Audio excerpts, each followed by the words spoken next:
मैं इसके बहुत बार संकेत देता रहा हूं कि 2028 से 2036 का समय बहुत विचित्र होगा। ये जो छोटे छोटे विस्फोट होते हैं ये एक न्यूक्लियर ब्लास्ट की तरह होते हैं, और जो महाविस्फोट होता है उसकी तुलना के लिए कुछ कहना संभव नहीं है। अब वापस उस विस्फोट की तैयारी है। गुरुजी, देशों की स्थिति क्या होगी? और यहाँ से मैं हमारे जो लीडर्स हैं, वर्ल्ड लीडर्स हैं, उनका कंट्रीब्यूशन भी जानना चाहूँगी। मुझे आने वाले समय में कई बड़े नेताओं का, लीडर्स का अवसान दिखाई दे रहा है। वो मिटते हुए दिखाई दे रहे हैं। मुझे बाजार में बहुत भयंकर गिरावट साफ साफ दिखाई दे रही है।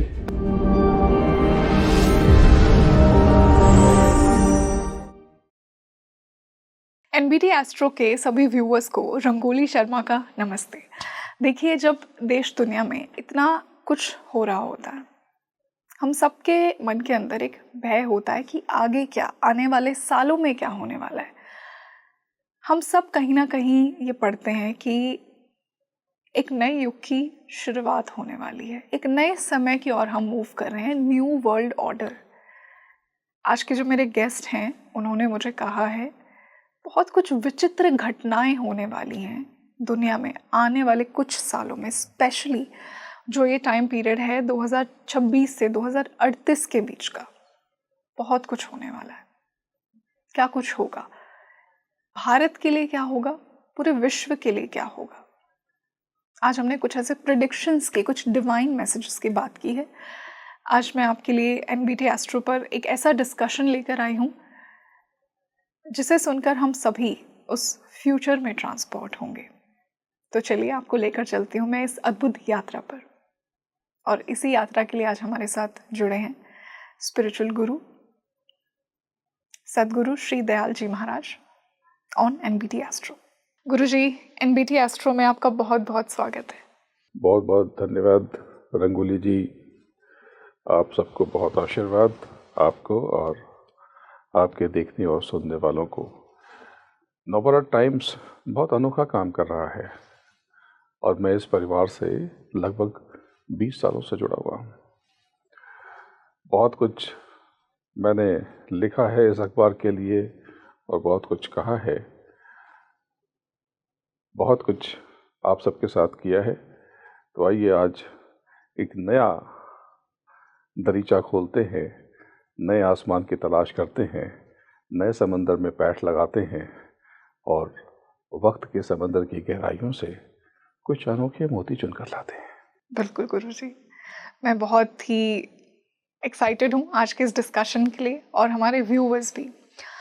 गुरुजी, हम इतना कुछ दुनिया में हमें देखने को मिल रहा है, इतने वॉर्स, इतनी त्राही, भय हम सबके मन में कहीं ना कहीं होता है कि क्या पता कुछ समय बाद हम भी इस सिचुएशन में हों।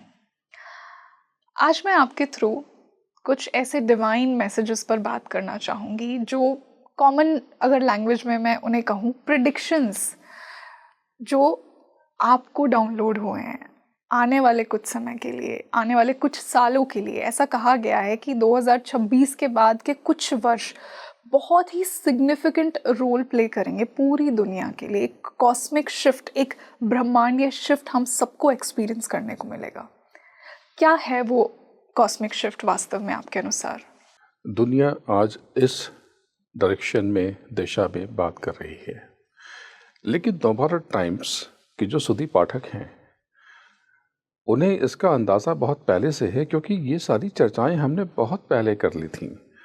आपको शायद हैरानी होगी, लेकिन चूंकि ये दर्ज है, छपा हुआ है, लिखा हुआ है और नेट पर उपलब्ध है, तो नोटबंदी के पहले ही नवभारत टाइम्स के पाठकों को, दर्शकों को, श्रोताओं को, उनको पता चल गया था, उनको बता दिया गया था।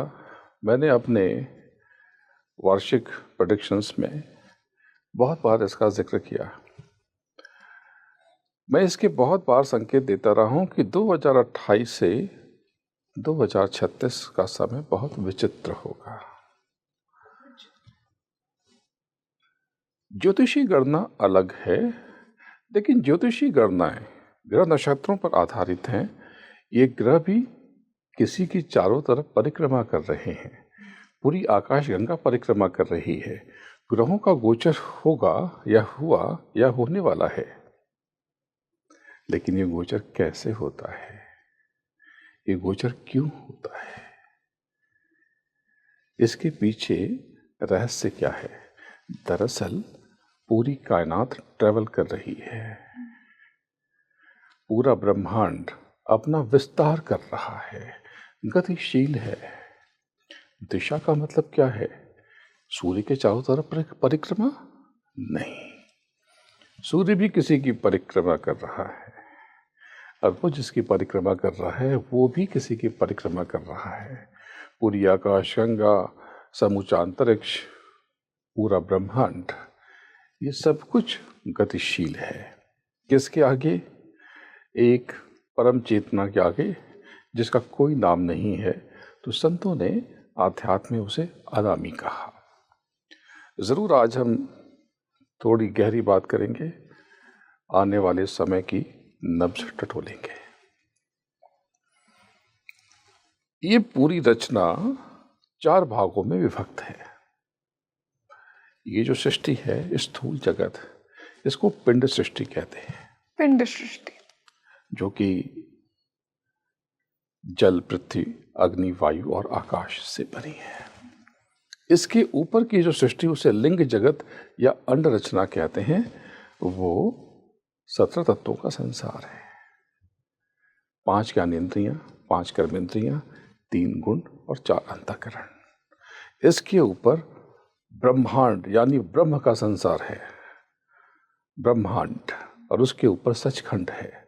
सचखंड जिसको बोलचाल में अकाल तख्त कहते हैं, अमरपुरी कहते हैं, परम धाम कहते हैं, गोलोक कहते हैं, सतलोक कहते हैं, आप जिस नाम से पुकार लें। इस अंड सृष्टि, इस पिंड सृष्टि के ऊपर जो सृष्टि है, 5 ज्ञानेंद्रियों, 5 कर्मेंद्रियों, 3 गुण और 4 अंतःकरण की, उसमें बहुत सारी फोर्सेस हैं, बहुत सारी शक्तियां हैं, जिनका सीधा नियंत्रण इस जगत और जगत के तत्वों पर होता है। क्या आपको पता है इस मृत्युलोक मंडल में कितनी धरती है? नहीं पता। विज्ञान तो कहता है कि ट्रिलियन आकाश गंगाएं हैं, यानी गैलेक्सीज इस अंतरिक्ष में। तो अंतरिक्ष कितने हैं? वो कहते हैं वो भी ट्रिलियंस होंगे, यूनिवर्स भी ट्रिलियंस होंगे। और यूनिवर्स कहाँ ट्रिलियंस होंगे? मल्टीवर्स में। तो मल्टीवर्स कितने हैं? वो भी ट्रिलियंस हैं। पहले हमें सोलर सिस्टम की बात करें। एक बहुत अनोखी जानकारी दे दूं, आपके दर्शकों को शायद ये पता भी होगा कि सूर्य के ऊपर बहुत सारे विस्फोट होते हैं, जिसका प्रत्यक्ष असर हम पर होता है, हमारी सोच पर होता है, हमारे विचारों पर होता है। और करीब 90 से 120 सालों के बीच में महाविस्फोट होता है।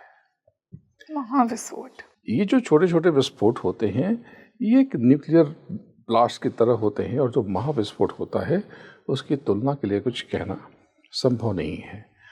लेकिन ये पाया गया कि जब जब ये महाविस्फोट होता है, तब तब धरती पर विनाश होता है। 2 महाविस्फोट 100 वर्ष के पहले हुए थे, 100 सालों के पहले हुए थे। तब इस जगत में, संसार में 2 विश्व युद्ध हुए थे।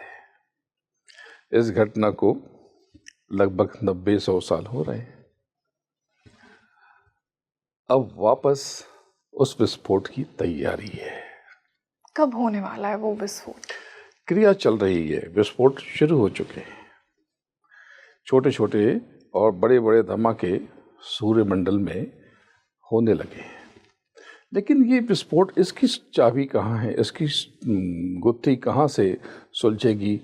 इसका सूत्र कहाँ छुपा हुआ है? तो इसका सूत्र छुपा हुआ है लिंग जगत में। लिंग जगत में जहाँ पर शक्तियाँ, एनर्जीज हैं, एक शक्ति है जिसको बोलचाल में चंडी कहते हैं। चंडी न देवी कह लें, देवता कह लें, अमूमन हम देवी को, हर देवी को चंडी कह देते हैं, पर ये थोड़ा भिन्न बात है।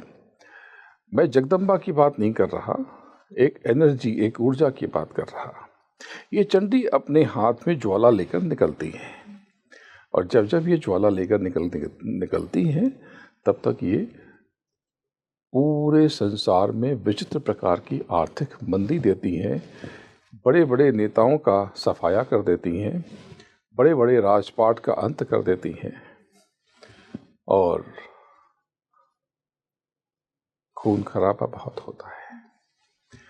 तो ये जो टेन्योर है, ये तकरीबन 25 से 30 साल के बीच में ये कालखंड दोहराता है। यानी वो एनर्जी जिसको हम चंडी कहते हैं, जो ज्वाला के स्वरूप में है, या हाथ में, अपने भीतर, अपने आँखों में, या किसी भी प्रकार से ज्वाला की तरह वो पूरे संसार की परिक्रमा करते हैं, तब तक ये स्थिति होती है।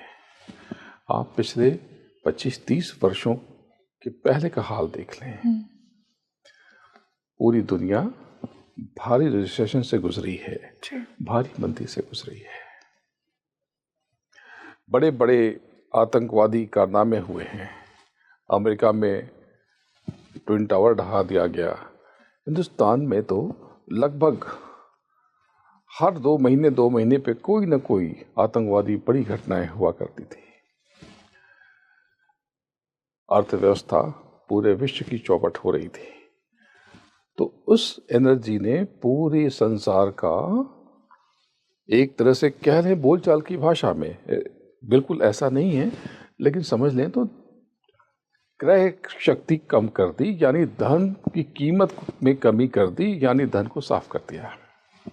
अब ये घटना पुनः होने वाली है।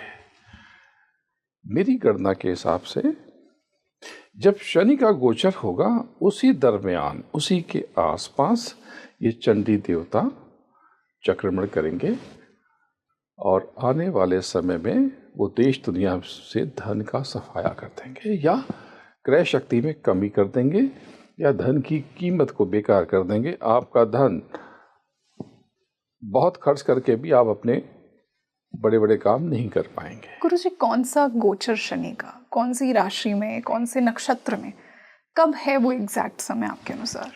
ये समय जून 2027 से शुरू होता है, लेकिन इसकी पुष्टि आपको इस अक्टूबर नवंबर से ही मिलनी शुरू हो जाएगी। 2026 अक्टूबर नवंबर से?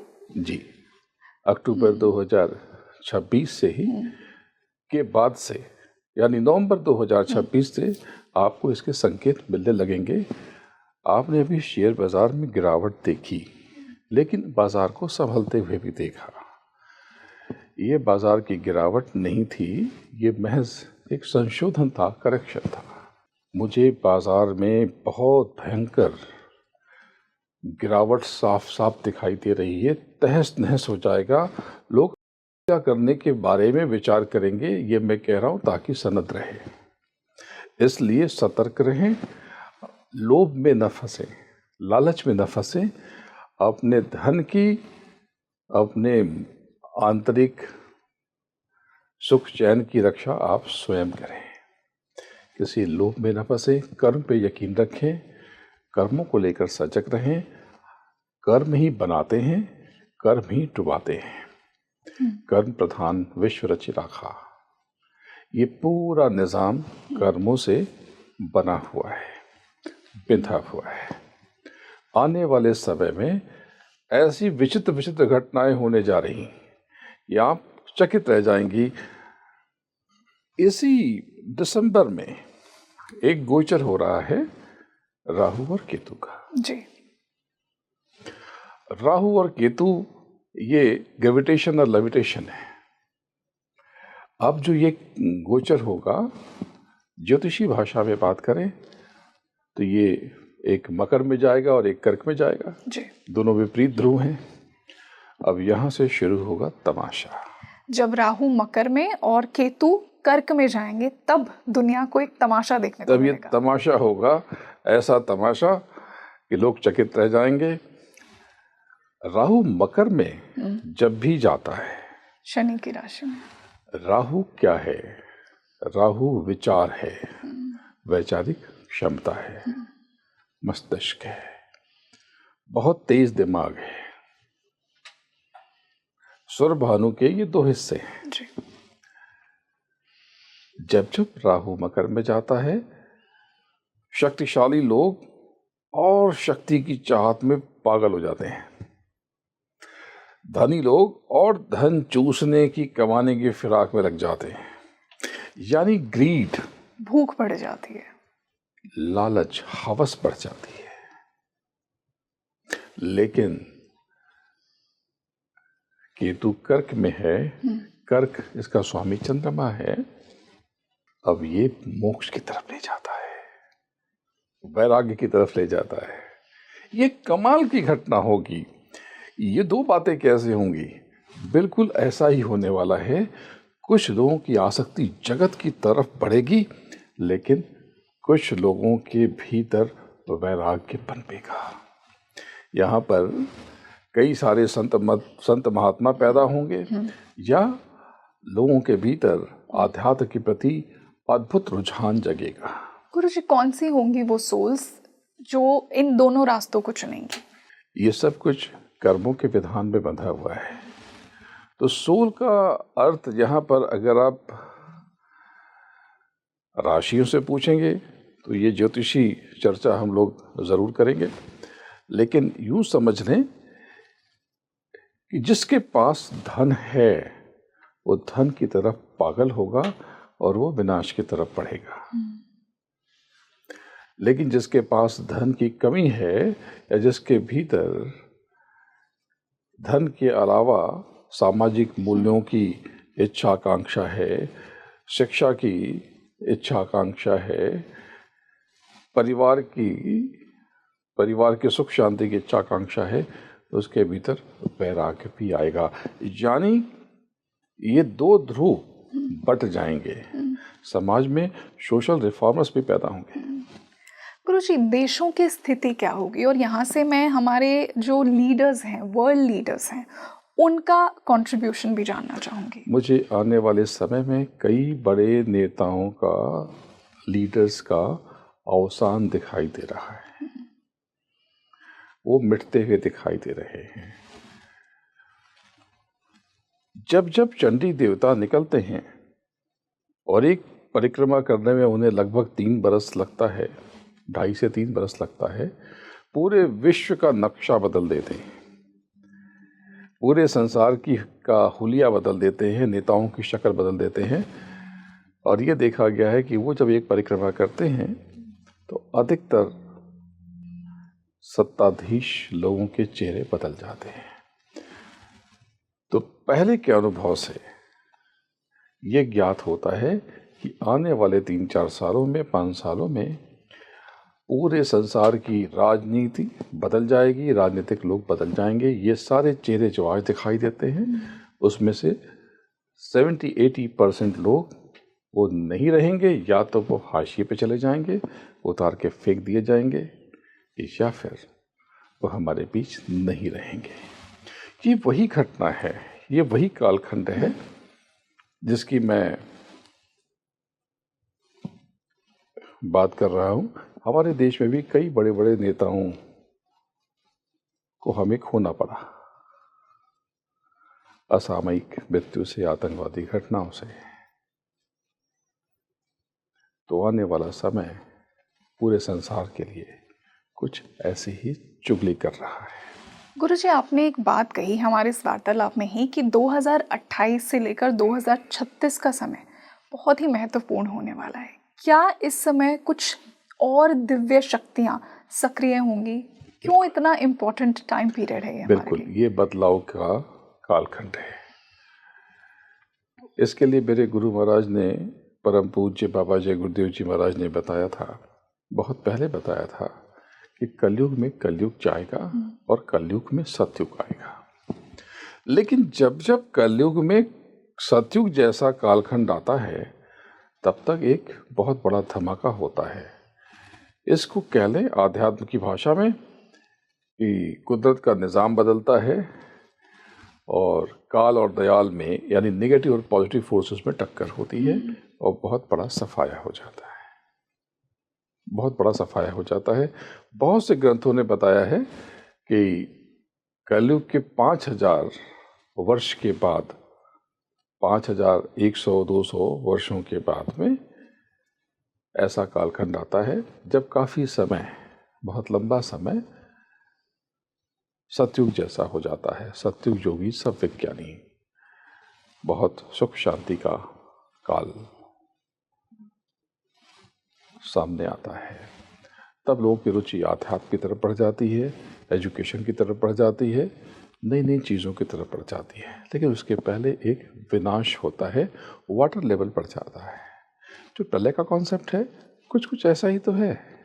प्रलय में क्या होता है, धर्मशास्त्र कहते हैं कि जल मिट्टी को खा जाता है। यही बात तो साइंटिस्ट आज कह रहे हैं। ग्लोबल वार्मिंग की बात तो बहुत समय से हो रही है और ऐसा महसूस भी हो रहा है कि वाटर लेवल बढ़ने लगा है। मैं खुद स्वयं पिछले 10 सालों से इसका संकेत दे रहा हूँ और ये कालखंड 2030 के बाद का समय मुझे भयानक लग रहा है। मुझे आने वाले 20, 25, 30 सालों में समंदर के आसपास के जितने बड़े शहर हैं सब भयंकर तबाही में फंसते हुए दिखाई दे रहे हैं या बड़ी त्रासदी में अटकते हुए दिखाई दे रहे हैं। ये समय अच्छा नहीं होगा। पानी बेलगाम होने वाला है। इसकी एक झलक हमने पिछले वर्ष उत्तराखंड में देखी थी जब पूरा गांव बह गया था जी। ये एक बानगी है, ये खत्म नहीं हुआ। सच कहूं तो ये शुरू भी नहीं हुआ। ये तो सिर्फ आपने एक ट्रेलर देखा है। कुदरत अपना रूप रंग बदलने वाली है, अपना चेहरा मोहरा वो परिवर्तित करने वाली है, रूपांतरित करने वाली है। तो आने वाले समय में मुझे बहुत विचित्र विचित्र घटनाएं दिखाई दे रही। तो पहले शेयर बाज़ार की बात हमने शुरू में की।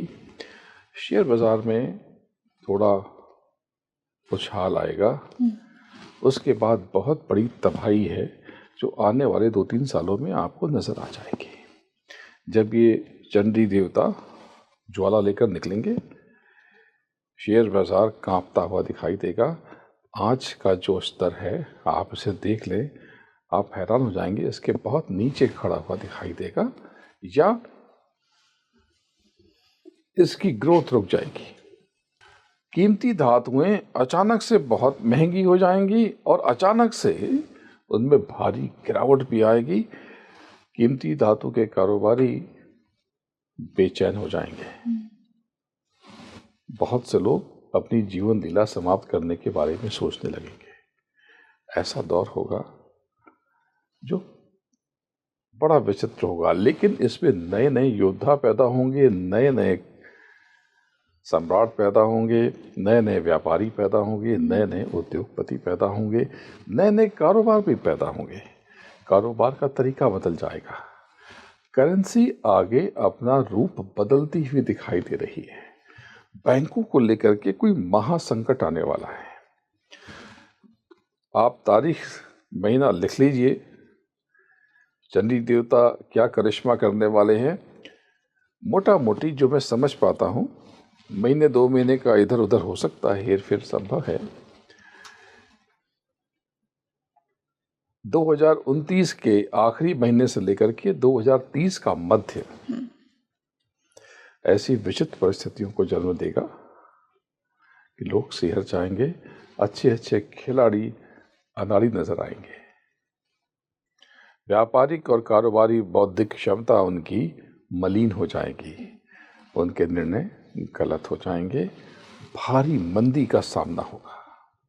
गुरुजी, क्या ये कहना सही है कि 2036 जो हमने टाइम पीरियड लिया, 2028 से 2036, इसके बाद हम एक न्यू वर्ल्ड ऑर्डर की तरफ मूव कर रहे हैं और यही वो सतयुग है जिसकी हम बात करते हैं, जो शास्त्र कहते हैं? सतयुग की तैयारी का काल है ये काल 2028 से 2036 और इसके बाद का कुछ समय सतयुग की तैयारी का काल है। लेकिन मुझे लगता है कि सतयुग जैसा कालखंड अब बहुत नज़दीक है।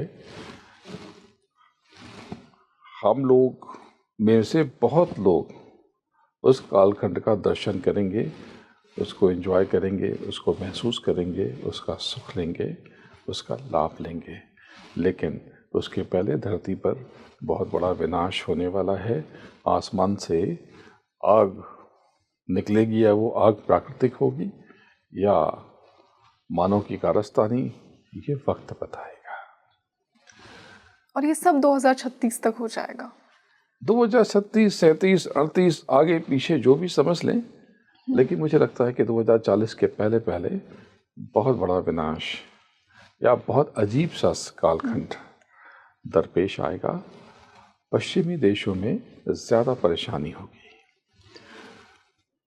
अर्थव्यवस्था का गणित बदल जाएगा, बहुत से टर्म्स बदल जाएंगे, करेंसी का रूप स्वरूप बदल जाएगा। मुद्राएं, वैसे मूल रूप से मुद्रा मेटल में या पेपर पे होगी तो ज़रूर, लेकिन मुद्रा का रूप बदल जाएगा।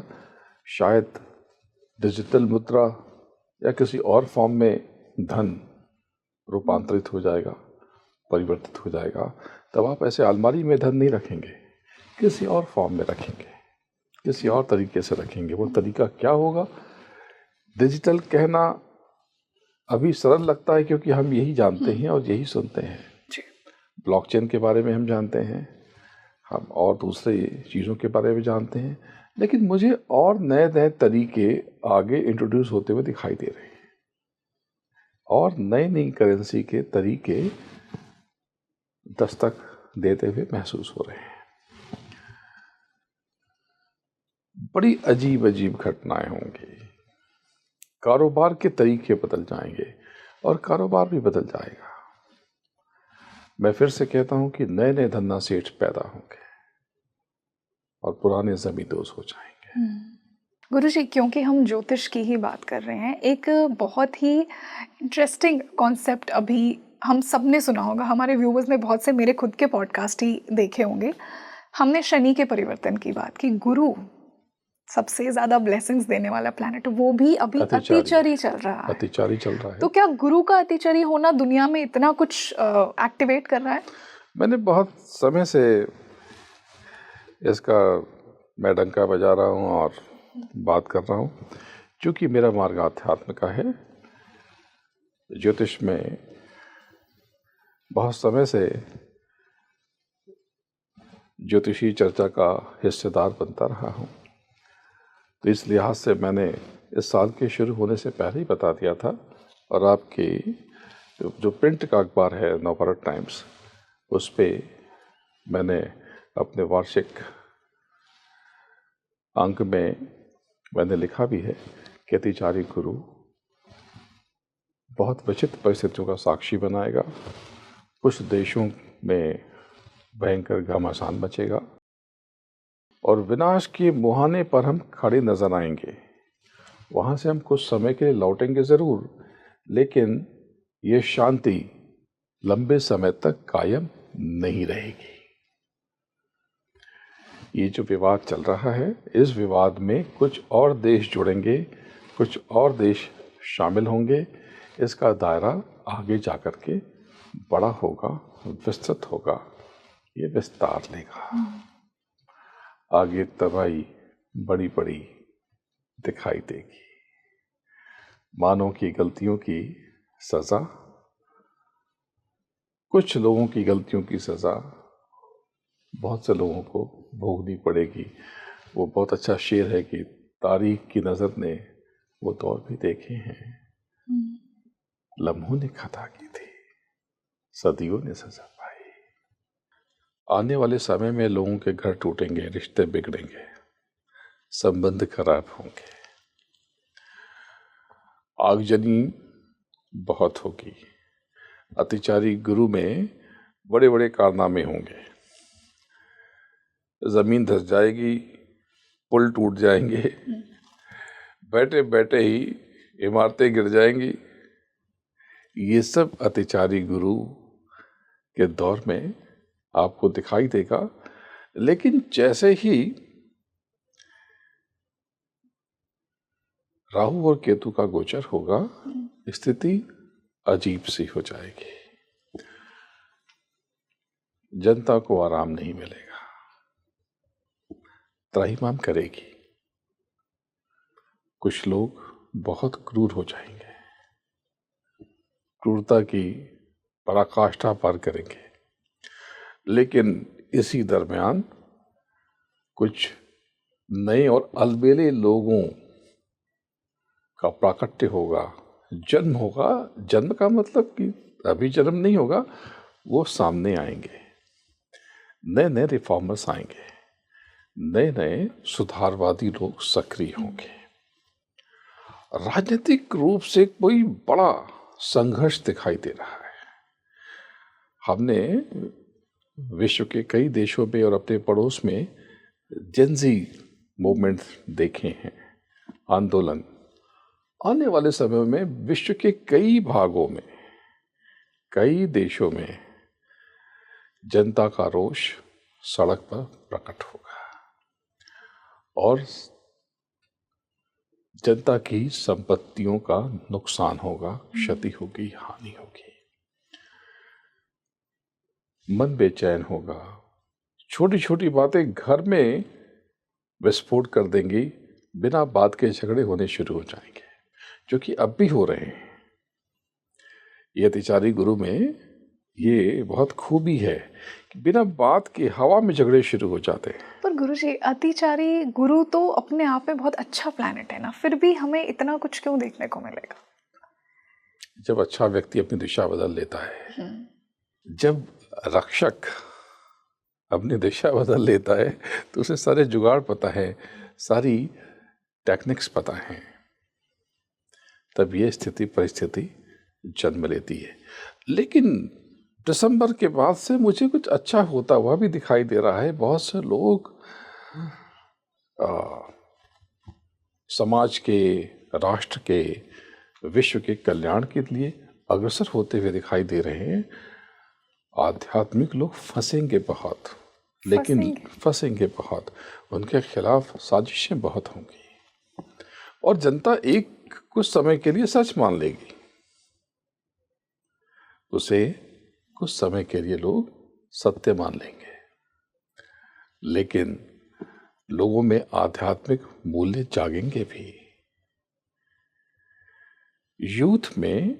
यूथ के ऊपर आध्यात्म का प्रभाव पड़ेगा और ये प्रभाव रफ्ता रफ्ता बढ़ेगा। तो आगे बहुत कुछ होने वाला है, लेकिन इन सब के ऊपर ये है कि सहज रहें, माफी मांगे, माफ करें, उलझे नहीं, किसी चीज को अपनी प्रतिष्ठा का विषय न बनाएं, बात ईगो तक न पहुंचाएं। विवाद होता है, हाथ जोड़कर वहीं समाप्त कर दें, वहीं खत्म कर दें, भले ही गलती आपकी हो या ना हो। गुरुजी, आज के इस अद्भुत डिस्कशन को मैं एक लास्ट सवाल के साथ ख़त्म करना चाहूँगी कि ये जो हमने आने वाले समय की बात की, आने वाले कुछ सालों की, भारत का विश्व गुरु बनना जो कब से हम सब मैनिफेस्ट कर रहे हैं, क्या आपको भारत विश्व गुरु के स्तर पर दिख रहा है? अगर हर व्यक्ति अपनी जिम्मेदारी लेना शुरू कर दे, हर व्यक्ति अपने कर्तव्यों की पहचान कर ले, तो बात अभी बन जाए।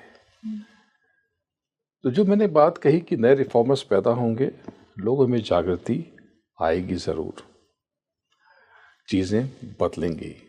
इंतजार कीजिए, रात है, रात के संग अंधेरा भी है, ये भी माना अंधेरा खदेरा भी है, बस यही सोचकर रात कर लो बसर, रात के बाद होता सवेरा भी है।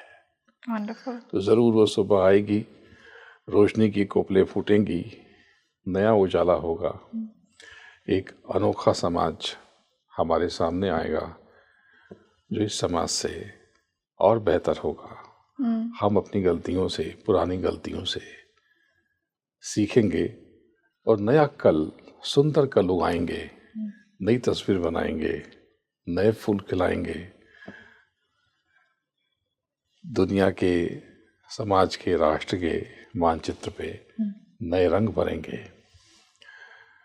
मुझे आने वाला समय 10-15 साल के बाद का समय, बदलाव के बाद का समय बड़ा अनोखा दिखाई देता है। ये टेक्नोलॉजी सब बदल जाएगी। आपके हाथ में जो इतने बड़े बड़े फ़ोन हैं, आप यकीन मानिए आने वाले समय में ये नहीं होंगे, ये सब बदल जाएंगे। मैं थोड़ा और संकेत दे दूं कि आपकी आंतरिक शक्तियां विकसित होने लगेंगी और आपकी आंतरिक शक्तियों को डिवाइस से कनेक्ट करने पर शोध होगा और उस शोध के परिणाम बहुत आगे जाकर सकारात्मक होंगे। ये बात आज सुनने में अजीब लग रही है, लेकिन ये जो आज स्थिति है, ये कल तो ये सपना लगती थी। आप लोगों का जन्म नहीं हुआ था, उसके पहले भारत में दूरसंचार क्रांति नहीं थी। एक मोहल्ले में 2-4 फोन हुआ करते थे, अड़ोसी पड़ोसी सब उस फोन का इस्तेमाल करते थे। आपने शायद सुना हो, किसी ने सोचा भी नहीं था उस दौर में कि जैसे महाभारत काल में संजय ने धृतराष्ट्र को युद्ध का आंखों देखा हाल सुनाया था, ऐसा हम भी कर पाएंगे और व्यक्तिगत रूप से एक दूसरे के फोन से हम वीडियो कॉल कर सकेंगे।